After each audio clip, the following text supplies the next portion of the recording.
नमस्कार. कथाबुक मराठी या चॅनलमध्ये तुम्हा सर्वांचं मनापासून स्वागत. इंद्राने भ्रूणहत्येचा प्रयत्न केला याची कथा. इंद्र भ्रूणहत्येचा प्रयत्न करतो. दिती नदी किनारी उभी होती. नदीचं पाणी निळं दिसण्याच्या ऐवजी लाल दिसत होतं. विष्णूने वध केलेल्या हिरण्यकश्यपू आणि हिरण्याक्षाचं रक्त नदीमधून वाहत होतं. ते पाणी त्यांच्या आत्म्याला शांती मिळाली नाही. त्यांच्या हत्येचा सूड घे असं ओरडून सांगत होतं.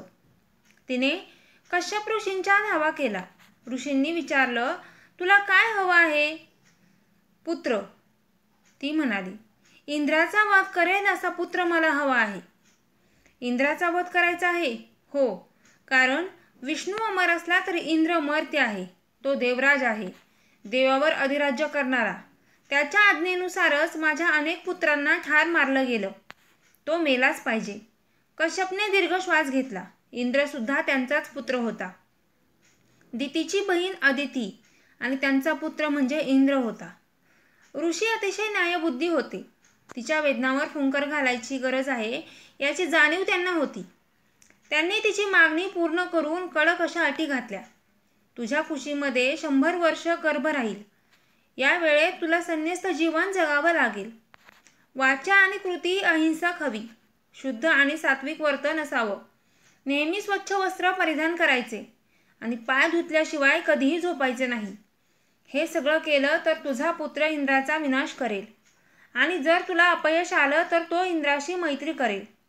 देवराजाच्या मित्राला नाही तर त्याच्या हत्याराला जन्म देणार, ती म्हणाली. कश्यप मुनींनी घालून दिलेले सर्व नियम ती काटेकोरपणे पाळत होती. अदितीला तिच्या तपश्चर्येविषयी समजलं आणि तिने इंद्राला सावध केलं. ती म्हणाली, तिच्या गर्भात वाढणारा जीव तुझा काळ बनून येईल. इंद्र विचार करू लागला. केवळ एकाच उपायाने तिला थांबवता येऊ शकतं.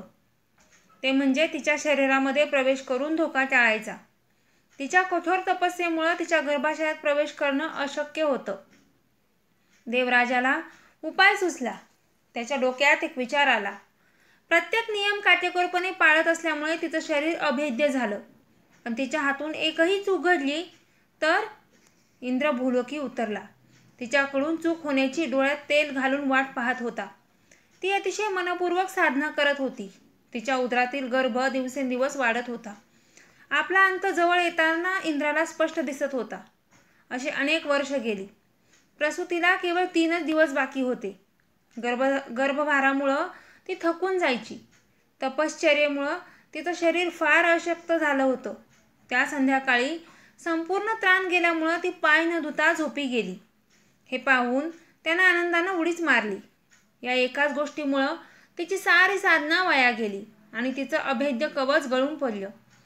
ही संधी साधून इंद्रानं तिच्या गर्भाशयात प्रवेश केला. वज्रही त्याच्या आज्ञेनं तिच्या कुशीत शिरलं. त्याने गर्भाचे 7 तुकडे केले. तो आनंदात असतानाच त्या तुकड्यातून रडण्याचा आवाज आला. गर्भपात झालाच नव्हता. आता इंद्रानं प्रत्येक तुकड्याचे आणखी 7 तुकडे केले तरी त्यांची धडपड चालू होती आणि आवाजही वाढला. आपल्या गर्भाशयात चाललेल्या गोंधळामुळं दितीला जाग आली. ते पाहून इंद्र अदृश्य झाला. तिने पोटाला घट्ट कवटाळलं.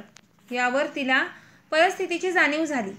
एका चुकीमुळं तिची 100 वर्षाची कठोर तपश्चर्या मातीमोल झाली होती. गर्भाच्या तब्बल 49 तुकड्यांना तिने जन्म दिला. कश्यप ऋषींनी सांगितल्यानुसार इंद्राला त्यांच्यापासून काहीही धोका नव्हता. त्याचे मित्र होते ते. त्या सगळ्यांची नावं मारुत असं पडलं. मारुत म्हणजे वादळ देवता. लवकरच मातेचा त्याग करून सर्व स्वर्गात गेले. कथा आवडली असल्यास चॅनेलला लाईक आणि सबस्क्राईब करा. धन्यवाद.